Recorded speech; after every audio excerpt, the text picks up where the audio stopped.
August 30th, 2003. The Barents Sea. A decommissioned Soviet nuclear submarine is being towed to the scrapyard. 4 rusted pontoons keep it afloat. 10 men are aboard. One of them, Captain Sergei Lappa, knows the pontoons are rotting at the welds. He knows the watertight doors won't close, but the tow is classified as routine. 2 days out, a squall hits. A pontoon shears away. The boat rolls, and in the minutes that follow, every failure Lappa knew about comes true. The doors won't seal. The hatches are open. There is no rescue gear. 9 men go down with the submarine. 7 are never found. A nuclear reactor settles on the sea floor, its fuel still inside. These men were sent to die. The official inquiry will blame the weather, the pontoons, and the officers who signed the orders. But the documents tell a harder story. Warnings were ignored. A submarine that had no business being at sea was cleared to leave port, and the question that remains is not just how it sank, but why it was ever allowed to sail. This is Apex Engineering. The Ghost Boat. K-159 was not always a ghost. She was laid down in 1962 as a Project 627A submarine NATO designation November class. The Soviet Union's first generation of nuclear-powered attack boats, displacing over 4,000 tons submerged. She could stay underwater for weeks, run at 30 knots, and carry nuclear-tipped torpedoes. Her twin VMA reactors were the same design that would later fail aboard K-19, the Soviet Union's first nuclear-powered ballistic missile submarine. She was old, yes, but she was never harmless. Decommissioned in 1989, she was towed to Gremika, a desolate naval base above the Arctic Circle, and tied to a pier. For 14 years she sat there, rusting. The nuclear fuel was never removed. The reactors were never defueled. More than 800 kilograms of spent uranium fuel rods lay inside her reactor compartment, surrounded by a hull that was rotting away. The Russian Navy called her cold storage. They meant the fuel, but they forgot about the boat. And then, in 2003, they remembered. Not because she was dangerous, but because she was in the way. The Russian Navy needed the pier. That was the real reason K-159 was ordered to be moved. Not because it was safe, not because the pontoon-based buoyancy system had been properly inspected, but because the dock space was needed for another boat, a routine bureaucracy, a matter of convenience that was the genesis of the disaster. Engineers had warned that the pontoons were rusted. The watertight doors, which had to be sealed before any tow, were corroded and could not be closed. The hatches were stiff. The submarine's own crew, 10 men, pulled together at the last moment, had never sailed together before. They were not a combat crew, they were caretakers. They had no immersion suits. They had no life raft.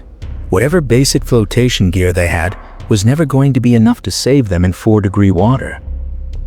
Captain 2nd Rank Sergei Lappa was given command of the towing crew. A 42-year-old veteran officer, he had no illusions about the state of the boat, but orders were orders. On the morning of August 28, 2003, the tow began. K-159, lashed to 4 weathered pontoons, was pulled out of Gremika by the repair ship PM-12. Destination: the scrapyard at Polyarny, 300 kilometers away. The weather forecast warned of a storm. The tow was delayed one day, but nobody canceled it.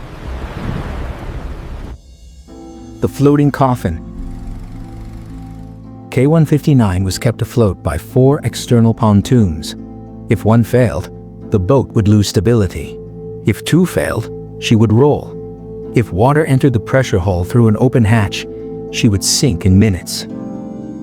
The pontoons were inspected before the voyage. The inspection was cursory. Internal Navy documents later uncovered show the welds were severely corroded and the watertight doors were not functional. The crew could not seal the boat, and yet the tow order was signed. K-159 was no longer a submarine. It was a floating coffin waiting for the last nail, and the sea was about to swing the hammer. August 30th, 2003. The Barents Sea. A summer squall descended on the convoy. Winds reached nearly 40 knots. Waves climbed to 3 meters. The repair ship PM-12, never designed for heavy towing in rough seas, struggled to maintain course. K-159 began to buck and yaw at the end of the tow cable. Inside the submarine, the crew felt the motion worsen. Lappa ordered continuous monitoring of the pontoons. There was little else they could do. The boat had no engines to help the tow, no pumps to counter flooding. The men were passengers on a floating wreck. The crew of PM-12 attempted to shorten the tow cable, hoping to stabilize the submarine. The storm made it impossible. At approximately 1:30 a.m., the port bow pontoon broke loose. The submarine heeled 15 degrees to port in seconds, then 20, then 25. Loose equipment crashed across the decks. The crew grabbed for handholds. The open hatch on the conning tower, the hatch that was supposed to be closed, the hatch that couldn't be closed because the dogs were rusted, dipped toward the waves. Seawater began to pour in.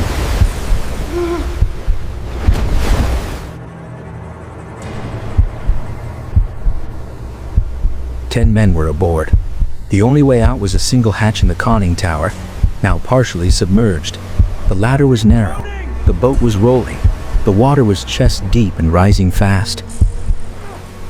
Tsibulsky reached the hatch first. He pulled himself onto the conning tower deck, gasping in the cold night air.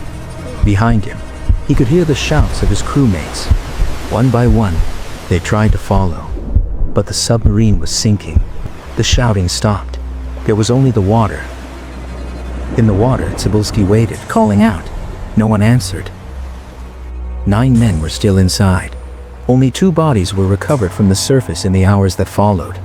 The other 7 men, including Captain Lappa, remain entombed inside the submarine at the bottom of the Barents Sea. The water temperature was 4 degrees Celsius. Hypothermia would have taken them in minutes, even if they had escaped. Tsibulsky was the only survivor. He was rescued by the PM-12 an hour later, half frozen, unable to speak. He had watched his crewmates die. A survivor. The Russian Navy launched a search and rescue operation within hours, but it was too late for the men still inside the submarine. Only 2 bodies were recovered from the surface. The other 7 crewmen, including Captain 2nd Rank Sergei Lappa, went down with the boat. They remain entombed inside K-159 at the bottom of the Barents Sea. The investigation that followed was swift and uncomfortable. The official inquiry found that the sinking was caused by gross violations of safety regulations. The pontoons were not seaworthy. The watertight doors could not be closed. The tow plan had ignored weather warnings. The crew had not been adequately trained. The blame was placed on the Naval Command, on the engineers who certified the pontoons, on the bureaucracy that had allowed a nuclear submarine to be treated like a garbage scow. Several senior officers were reprimanded. Northern Fleet Commander Admiral Gennady Suchkov was criminally convicted of negligence and handed a suspended 4-year sentence, but no one went to prison. The Ministry of Defense paid each family just 100,000 rubles, roughly $3,500 as compensation. Some families sued, arguing their loved ones were worth more than a bureaucratic payout. They lost the case. Justice, like their sons, stayed out of reach. And the reactor, the 800 kilograms of spent uranium fuel, still inside K-159's hull, remained on the sea floor, where it had come to rest. The Navy promised to raise the submarine. That promise remains unfulfilled. Senior Lieutenant Maxim Tsibulsky survived the sinking. He survived the freezing Barents Sea. He survived the inquiry, where he detailed the final minutes of the tow. But surviving is not the same as recovering. Tsibulsky wasn't the commander. He didn't give the orders, but the guilt of the sole survivor is a heavy anchor. He was the one who reached the hatch. He was the one who pulled himself out of the rising water, and he was the one who listened to the shouts of his crewmates, including his captain, Sergei Lappa, fade into silence as the boat disappeared. The investigation cleared the crew of personal responsibility. They had done everything they could on a doomed vessel. but the weight of 9 names stayed with him. In the quiet moments, a survivor runs through the timeline again and again, asking the same question that haunts every sole survivor: why just me? Tsibulsky's story is the story of every preventable disaster. The machine fails, the system fails, and one man is left to carry the memory of everyone who didn't make it out. Lessons not learned. The nuclear time bomb. 3 years before K-159 sank, the Kursk disaster had exposed the same systemic rot. A nuclear submarine lost with all hands because of a faulty torpedo and a rescue system that didn't work. The Russian Navy promised reform. President Putin promised accountability. 3 years later, K-159 sailed. And then K-159 sank, and the same failures were on display. A vessel declared seaworthy when it was not. A crew sent to sea without adequate safety equipment. A rescue response that was hours too late. An official inquiry that blamed individuals but spared the system. A nuclear reactor left on the seafloor, waiting to be salvaged, year after year after year. The Kursk claimed 118 lives. K-159 claimed 9. The scale is different, but the architecture of negligence is identical. In both cases, the Russian Navy knew the risks. In both cases, it took the gamble.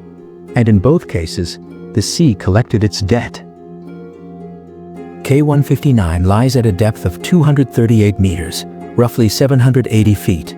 Inside her reactor compartment, more than 800 kilograms of spent nuclear fuel sit in their original assemblies. The submarine was simply towed to sea, sank, and forgotten, except by the scientists who monitor it. The Barents Sea is a rich fishing ground. It provides a significant portion of the world's cod and haddock. The wreck lies in waters heavily fished by Russian and Norwegian trawlers. A major release of radioactive material would not just be an environmental catastrophe, it would be an economic one, poisoning fisheries that sustain entire coastal communities. Spent nuclear fuel degradation. Spent fuel rods contain a mixture of uranium, plutonium, and highly radioactive fission products, including cesium-137 and strontium-90. Underwater, the fuel cladding corrodes over decades. If the reactor compartment is breached by corrosion by a trawler strike or by seismic activity, these isotopes can enter the marine food chain. Cesium-137, with a half-life of 30 years, concentrates in muscle tissue of fish. Strontium-90, a bone seeker, can cause leukemia and bone cancer in humans who consume contaminated seafood. Therefore, K-159 is not a closed case. It is an ongoing, active environmental hazard, sitting on the seafloor, slowly rusting and waiting. The Russian government has repeatedly promised to raise K-159. In 2003, immediately after the sinking, Russian Navy Admiral Viktor Kravchenko announced that the submarine would be salvaged. Years passed. Nothing happened. In 2011, the state nuclear corporation Rosatom announced a new plan. In 2020, President Vladimir Putin proposed a $330 million international salvage operation, part of a broader effort to clean up the Soviet nuclear legacy in the Arctic. The plan was discussed at international summits. It was covered by the media. It was not implemented. Today, K-159 remains where it sank, its reactor still loaded, its hull still rusting, its threat still growing. The reasons are familiar: cost, technical complexity, and a political system that finds it easier to make promises than to keep them. Salvaging a nuclear submarine is extraordinarily expensive. Removing the fuel safely requires specialized equipment and years of planning. And K-159 is not the only nuclear time bomb on the Arctic sea floor. The K-27, scuttled in 1982 with its reactor still aboard, lies in the neighboring Barents Sea. The Russian Navy has a backlog of nuclear wrecks, and K-159 is not at the top of the list. The most preventable disaster. K-159 was not sunk by a torpedo. It was not sunk by a collision, or a reactor meltdown, or an act of war. It was sunk by a rusted pontoon and an open hatch. The disaster was preventable at every single stage. If the pontoons had been inspected and replaced, the boat would not have rolled. If the watertight doors had been functional, the flooding would have been contained. If the hatches had been closed, the water would never have entered. If the weather forecast had been heeded, the tow would have been delayed. If the Russian Navy had treated a nuclear submarine with the respect it deserved, 10 men would have gone home. The sinking of K-159 is a case study in what happens when institutional negligence is allowed to compound over years. Every safety shortcut, every deferred maintenance, every ignored warning stacked on top of the others until the probability of disaster was not a question of if, but when. And on August 30th, 2003, when arrived, the Russian Navy had sent 10 men to sea in a floating coffin. The ocean does not take sides. It does not care about budgets, about bureaucratic convenience, about the careful calculations of naval planners. On August 30th, 2003, it received a submarine that should never have been at sea, carrying a crew that should never have been aboard, with a reactor that should have been defueled years earlier. The sea does not distinguish between a combat death and a preventable accident. The water is just as cold. The silence is just as absolute.